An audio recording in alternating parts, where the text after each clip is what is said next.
181 ಅಂಗನವಾಡಿ ಕ್ರಮ ಸಂಖ್ಯೆ ಒಳಗೆ ಇದಾರ ಬೇರೆದವ್ರ ಕೆಲಸ ಮಾಡಗದಾರ ಬೇರೆದವ್ರ ಕಾಂಬಳೆ ಅನ್ನೋ ಹೆಸರದವ್ರ ಅಲ್ಲಿ ನೇಮಕಗೊಂಡಿದ್ದಾರೆ. ಅದು ಹೆಂಗೆ ಆನ್ಲೈನ್ ಇಲ್ಲ ಆಫ್ಲೈನ್ದಾಗ ನೇಮಕಗೊಂಡಿದ್ದಾರೆ.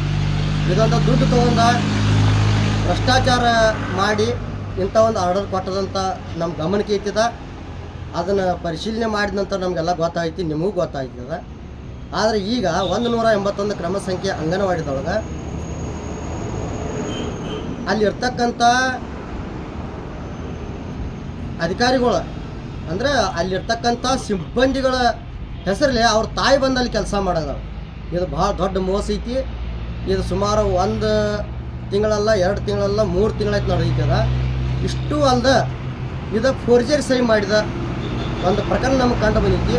ಆ ಫೋರ್ಜರಿ ಸಹಿ ಮಾಡಿದ ಅದಕ್ಕೆ ಸಪೋರ್ಟ್ ಮಾಡಿದವ್ರು ಯಾರ ಈ ಎಲ್ಲ ಮೇಲಾಧಿಕಾರಿಗಳನ್ನ ತಗೊಂಡು ನಾವು ಮುಂದಿನ ದಿನಗಳೊಳಗೆ ಹೋರಾಟ ಮಾಡ್ಬೇಕಂತೇಳಿ ನಿರ್ಣಯ ತೊಗೊಂಡೆವು. ಇನ್ನು ಹೋರಾಟ ಮಾಡೇ ಮಾಡ್ತೇವೆ. ಯಾಕಂದ್ರೆ ಅಲ್ಲಿ ಒಂದು ವಿಷಯ ನನ್ನ ಗಮನಕ್ಕೆ ಬಂತು. ಇದನ್ನು ನೀ ಕೇಳಾವ ನೀ ಯಾರ? ನೀ ಅನ್ ತಹಶೀಲ್ದಾರ, AC, PDO ಇಲ್ಲ, ನೀ DC ಇದೆಯಾನ, ನೀ MLA ಇದೆಯಾನ, MP ಇದೆಯಾನ, ನೀವೊಬ್ಬ ಪತ್ರಕರ್ತ ಇದೆಯಾನ?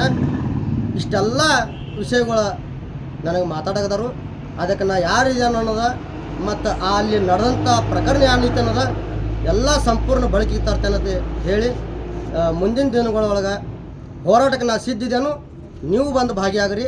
181 ಕ್ರಮ ಸಂಖ್ಯೆ ಒಳಗೆ ಅದ್ರ ಮುಂದೆ ನಾವು ಪೆಂಡಲ್ ಹಾಕಿ ಹೋರಾಟ ಮಾಡೇ ಮಾಡ್ತೇವೆ.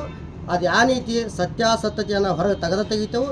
ಮತ್ತು ಅವ್ರು ಅದಕ್ಕೆ ಬೆಂಬಲ ಕೊಟ್ಟಂಥ ಅವ್ರು ಯಾರೇ ಇರಲಿ ಅಧಿಕಾರಿ, ಅವ್ರನ್ನೂ ಸೂಕ್ತ ಕ್ರಮಕ್ಕೆ ಅವ್ರನ್ನ ಒಳಪಡಿಸ್ತೇವೆ ಅಂತ ಹೇಳ್ತಾ ಮುಂದಿನ ದಿನಗಳಲ್ಲಿ 181 ಕ್ರಮ ಸಂಖ್ಯೆ ಅಂಗನವಾಡಿ ಮಾಂದ್ರಿದೊಳಗೆ ದೊಡ್ಡ ಪ್ರಮಾಣದಾಗ ಹೋರಾಟ ಐತಿ. ನೀವೆಲ್ಲರೂ ಬಂದು ಭಾಗಿಯಾಗ್ರಿ. ನಮಸ್ಕಾರ.